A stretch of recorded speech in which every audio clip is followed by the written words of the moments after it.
Peter Breen, thanks for joining us on the Illinois Channel. Good to see you. Last time we were talking, you were in your office down in Chicago. Now you're in your basement in Lombard, and that's kind of the way of the world right now with the COVID-19 and everyone kind of hunkered down and working from home.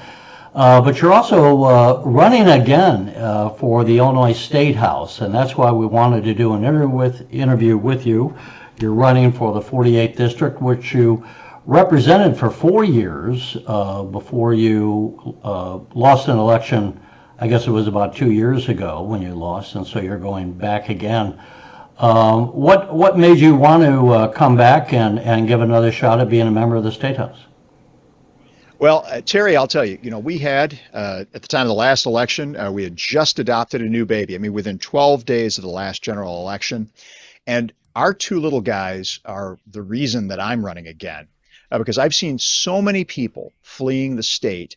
And, at the same time people were leaving the state, I mean, we brought a new baby home, and I'm locked here in my basement. I'm in the house with two toddlers. So it's an interesting, 1,200 square foot ranch with two toddlers, and Margie and I, we're having an interesting time in COVID. But it really does come down to the next generation. And, for me, we had the experience like many people. We had been blessed. Both Margie and I had our siblings here in the Chicagoland area.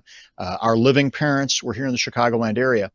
And yet, just a couple of years ago, so it was right before that last election, we put Margie's little brother and his wife and their beautiful little daughter, Lucia, who was our Matthew. She's about 2 years old, or 2 months older than our little Matthew.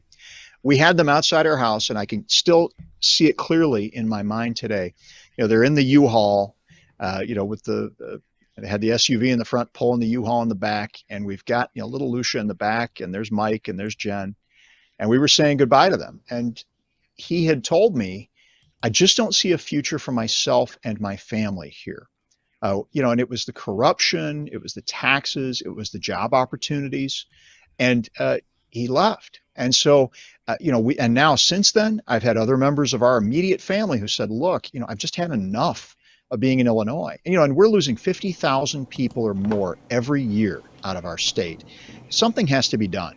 And you can't get there with the current cast of characters down in Springfield. By the way, the last time I looked up the number of people that have moved out, and I think I don't recall if this was 2019 or I think it was 2018.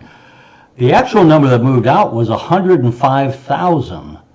But because you had some moving in, you had, new people, the net loss was about 48,000 or somewhere in that neck of the woods, but it was actually 105,000 had actually affirmatively moved out. Now, some of those, of course, might have been for job transfers, and others undoubtedly moved for jobs. In fact, my youngest son just moved out of Chicago and is now working down in Miami. So it's all over, and somewhat for the same thing. The new younger people often don't see, for all the reasons you mentioned, that there's necessarily opportunities in Illinois as there might be elsewhere.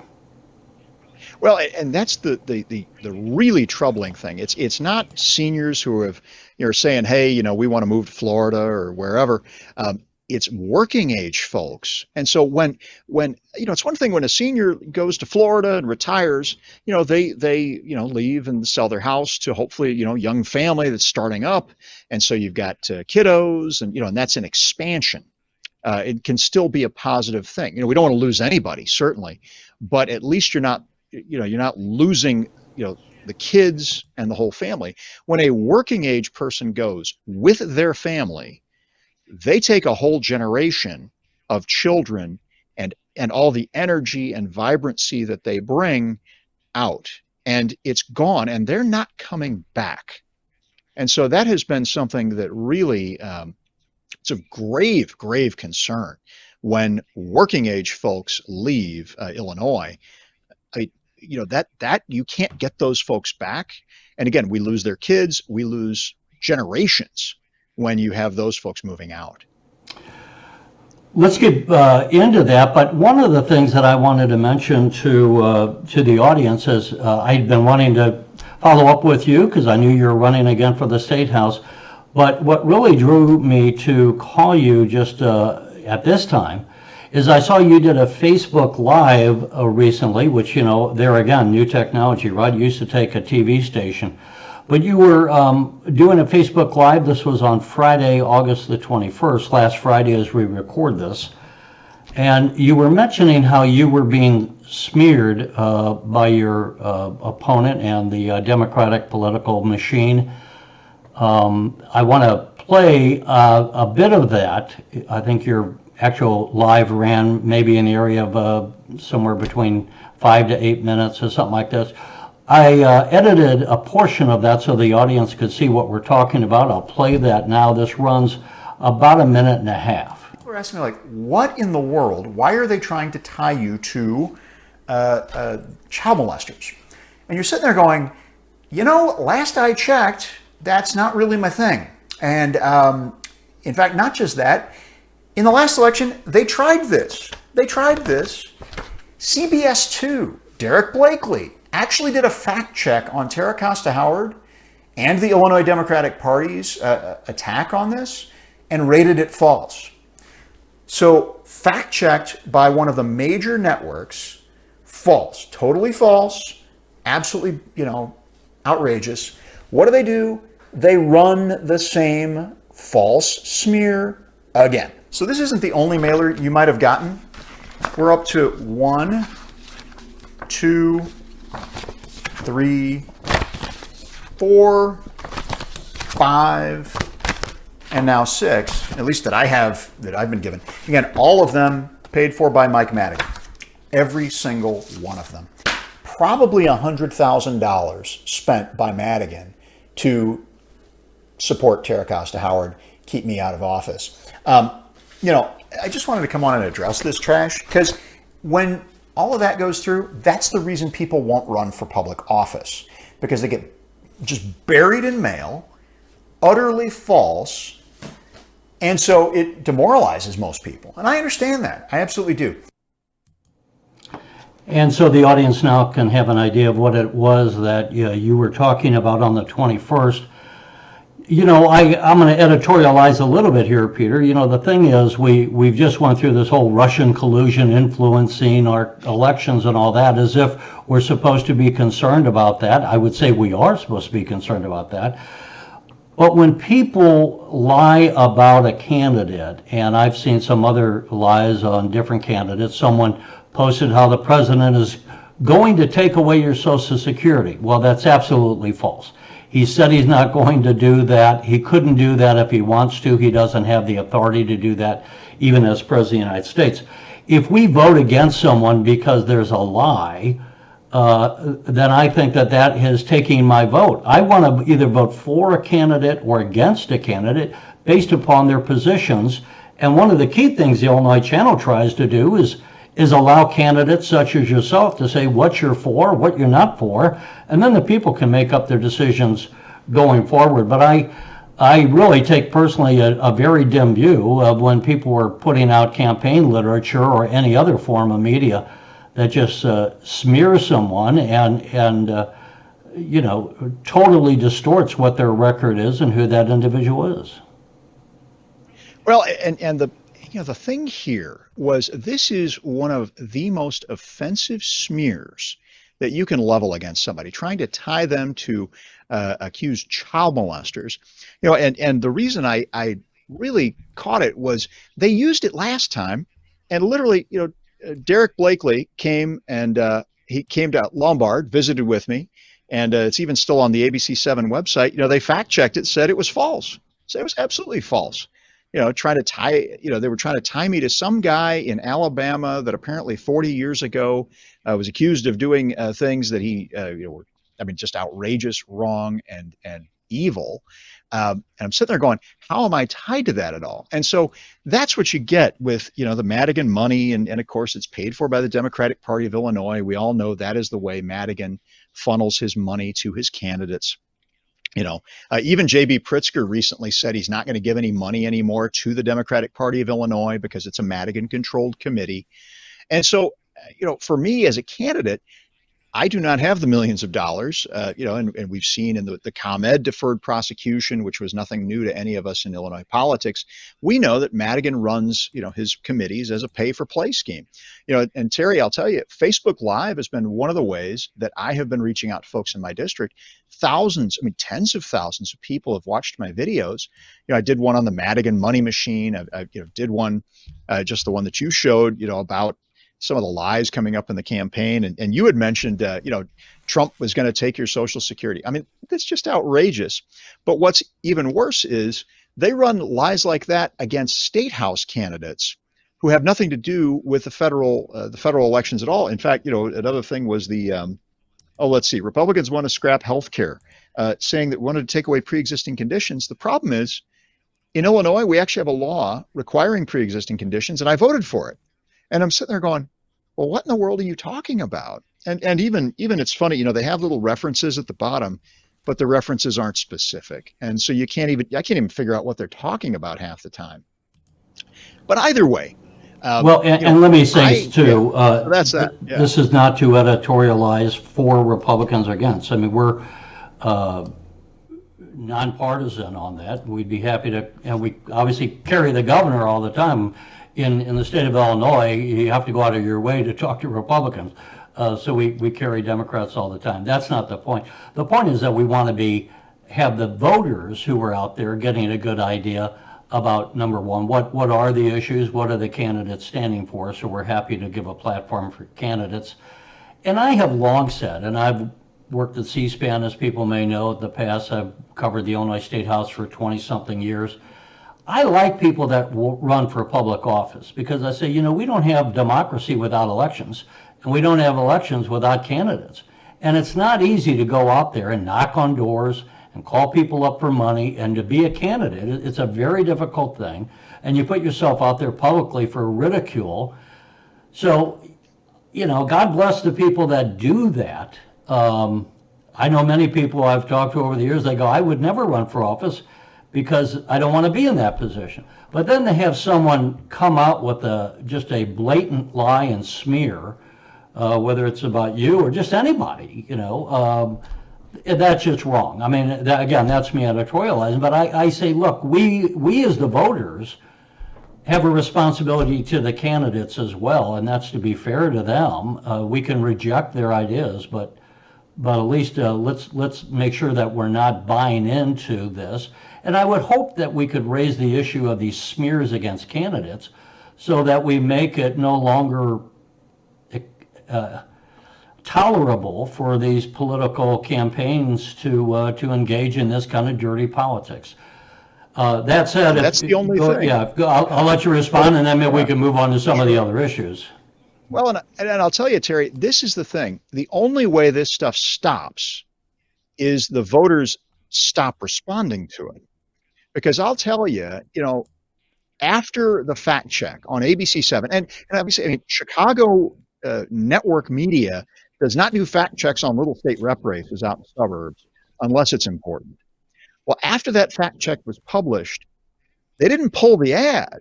They did a TV ad. They've been doing this mail. They put more money behind it. So obviously the political consultants think that this trash works. So the only way you make it stop working is you stop voting for the people that are doing the trash, or boy, if it is an attack, you double and triple check, make sure that it's actually accurate, and that is what we are, I'm certainly attacking my opponent, but boy, it's the sort of thing, I'm hearing certain things at the doorstep. Folks are very disappointed with my opponent's support for Speaker Madigan.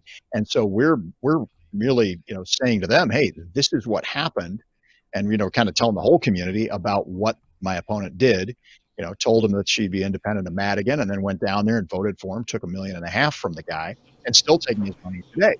That's the sort of thing I would say is a fair attack versus sitting there and trying to tie, candidates today to, random, guys in Alabama.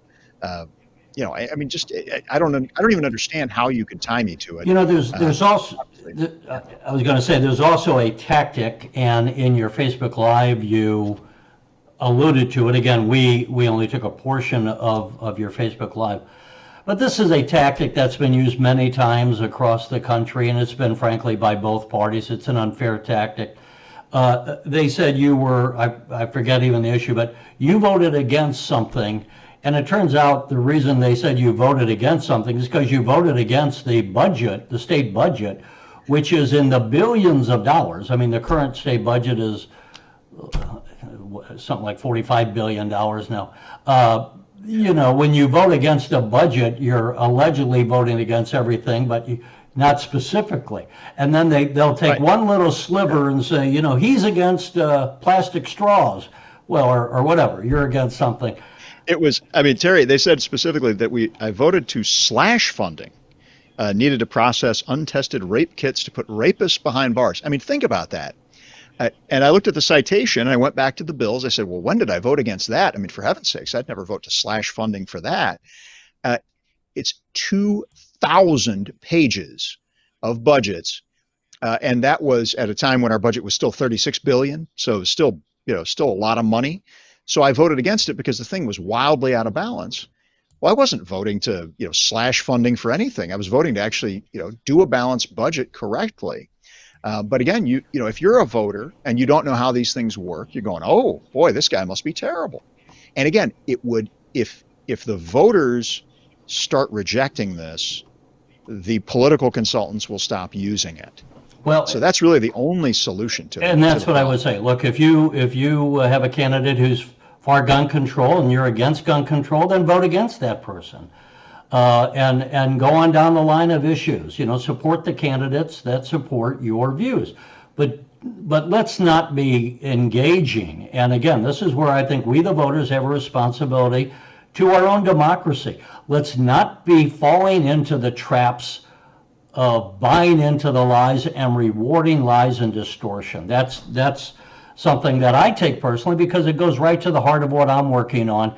And, you know, a couple of years ago when Jeannie Ives was running against Bruce Rauner for the Republican nomination, he came out and said she was Madigan's favorite state rep. Well, that was the biggest damn lie, you know, out there. Of all the state reps, Jeannie Ives probably would have been the last person. I think Bruce Rauner might have liked Mike Madigan himself more than he liked Jeannie Ives. I mean, so that it just, you know, that's the kind of thing we want to point out. And I think we, the media, have a responsibility to point that out. So that said, let's go into some of the other, this is a weird election because you normally might be having coffees for fundraisers and meeting the voters. And it's probably pretty hard to run a campaign the way you would have in the past. What are the issues in your mind and how are you reaching the voters in this period of COVID?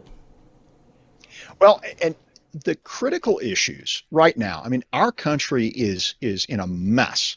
I mean, we've got riots and looting, and then we're dealing with COVID. I mean, just a terrible impact on our economy and obviously on people's lives.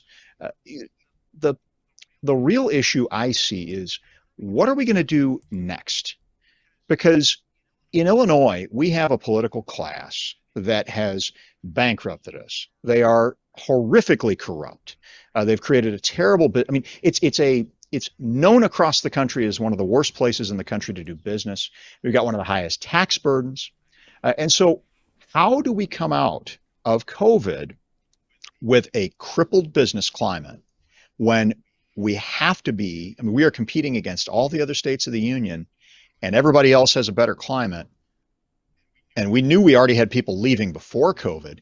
Well, now you can work from home for many of these jobs. You know, you might have needed to be near the Loop or needed to go into an office in the Loop. Well, now, I mean, if you've been down to the Loop lately, the place is boarded up. There's folks sitting in the street.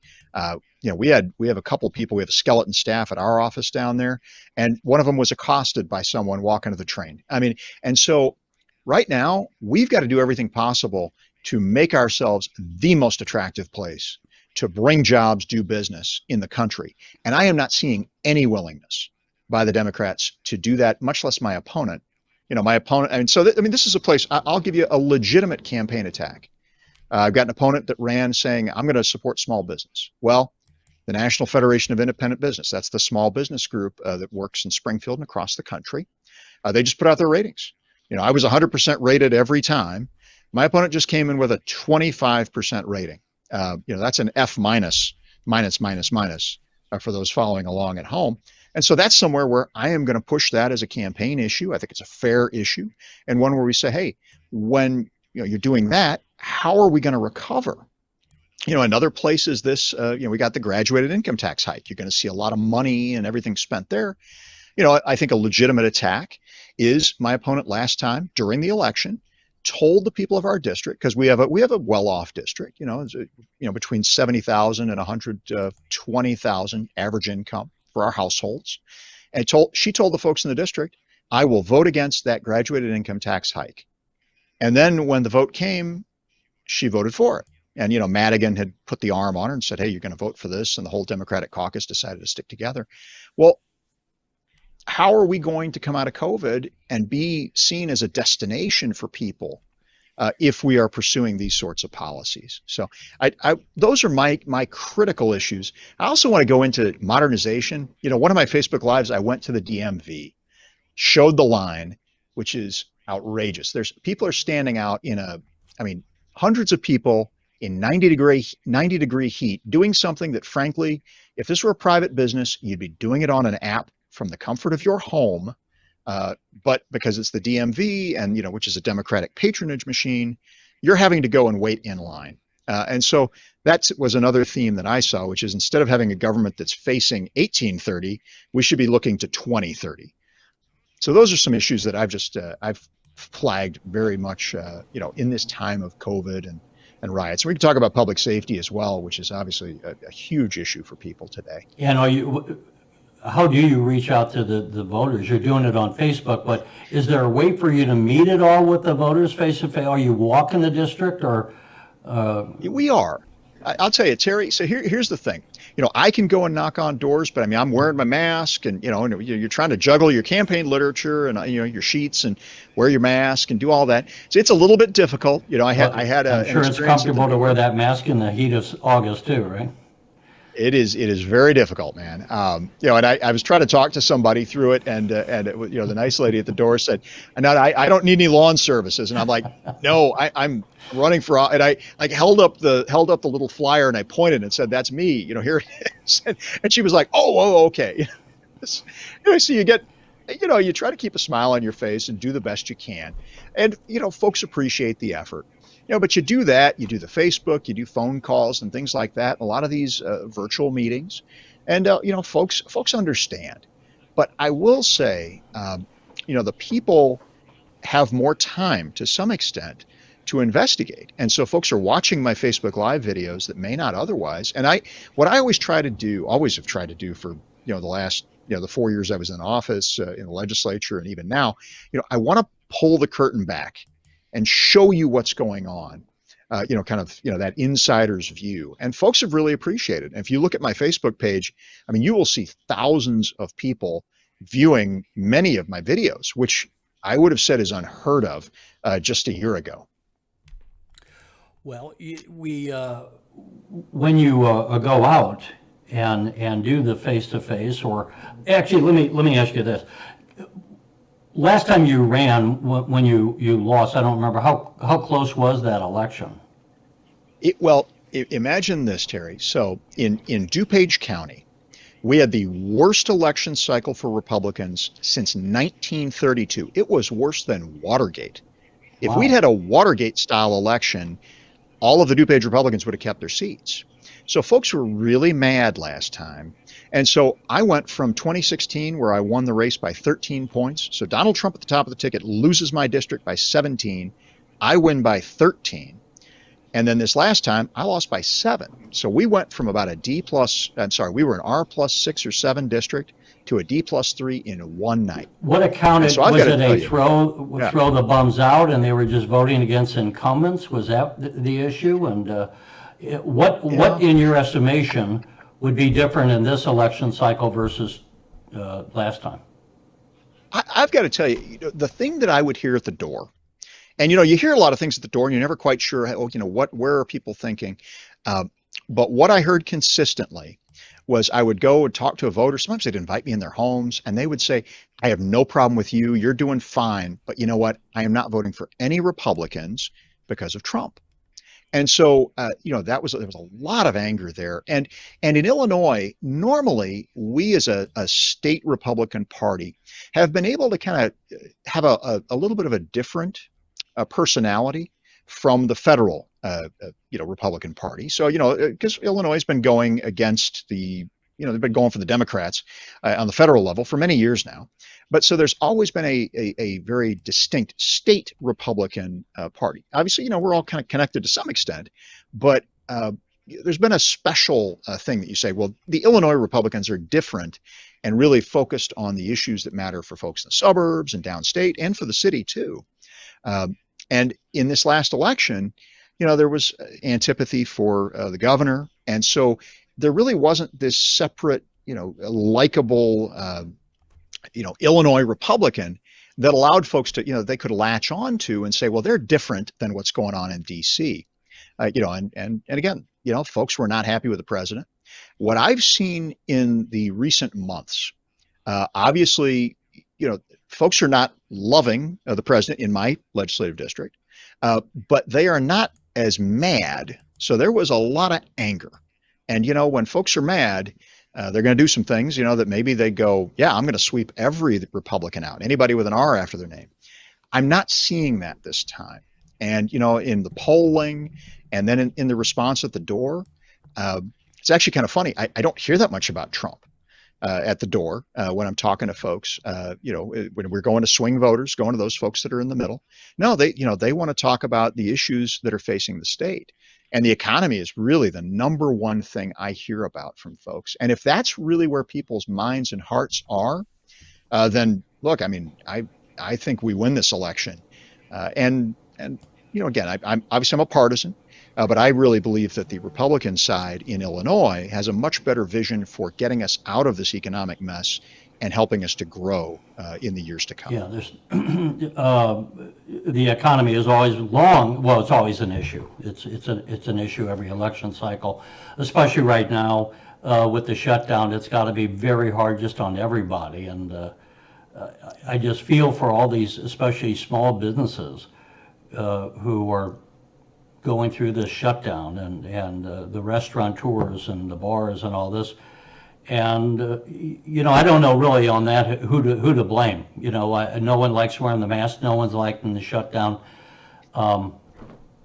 It's not like when you're in the governor, I don't know do you think the governor's been handling it well? What do you hear from the voters on this? Because I don't, I try to talk about things I know. I'm no expert in COVID. I don't know what I would do any differently if I were the governor's, but I wonder what is the temperature of the voters relative to the governor, and is the shutdown going to be an issue in your district or not? Well, I think where the governor made mistakes, and I know, there's this little thing, not little, but big, he could have a really big problem lurking out there once they do the investigation of why did so many of our vulnerable seniors and disabled get infected and die.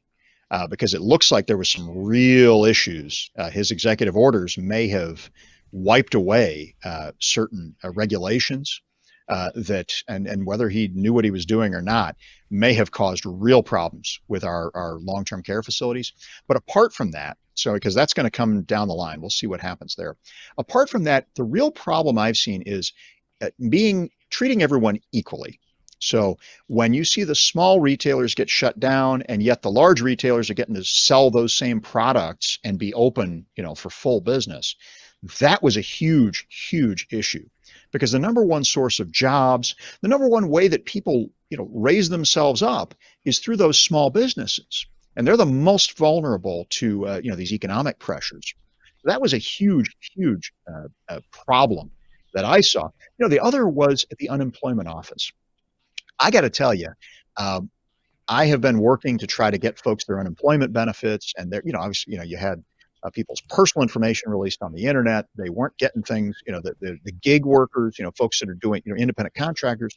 It took them a month to get the website up, and even then couldn't get the job done. And then we had all the fraud and all this. I mean, I looked at that and said, you have thousands of government workers across this state who are not working at a full-time level. They're at home. Why would you not poll that whole group, try to figure out who's got extra hours and have them man the phones, at least so that folks who are hurting and who are not getting a paycheck could get a live person on the phone to talk them through what's going on, to take down their information, to be able to get that into that system and try to push these unemployment claims forward. That to me was a real failing and something that we just did not do right by those who are being impacted the most through this COVID shutdown. So that to me is the thing. You know what? Number one thing I will say too, parents thought their kids were going to be in school and now are not. And there's, a lot of parents they're not quite sure. Wait, what's going on? I have a family member who's a teacher, and she blamed the administration. Said, they've had 6 months to figure this out. Why have they not figured out a way for us to go back to school? When you say the administration, you mean the Pritzker administration? No, I mean the local school administration. That's Okay. so I'm never sure who to blame. I'm just saying that's what I heard anecdotally from a teacher who's a family member. Said, well, why weren't the administrators? Why couldn't they figure this out? When you got folks going back to school in the Catholic school system, you got folks going back to school in Europe and other developed countries. I will say on schools, because that is I got parents calling that are just, they are beside themselves because, look, to live in the suburbs, you got a lot of dual income. You need those two incomes to pay your mortgage and your expenses. They can't be the primary, they can't be doing the primary educating of their child. And so they need some relief there. Again, I would hope after a few weeks or maybe a month of this happening and hopefully happening successfully in the Catholic school system and in other countries and other states, that we could bring some lessons back and figure out a way to get ourselves more open, by the 1st of October or something like that. Again, those we'll see on that front. Peter Breen, I'm sure I've kept you longer than I should have, longer than I intended. As I say, of my many talents, brevity is not one of them, so we appreciate you taking the time to be with us again. The one last thing I'll say as far as the viewers, as you watch this, if you are watching it on YouTube, of course, the Illinois channel is also on cable outlets across the state.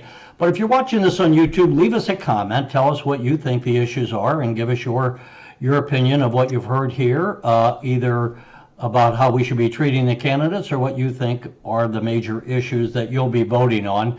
I'm sure I'll find it interesting. Peter would find it interesting, and many others who read this.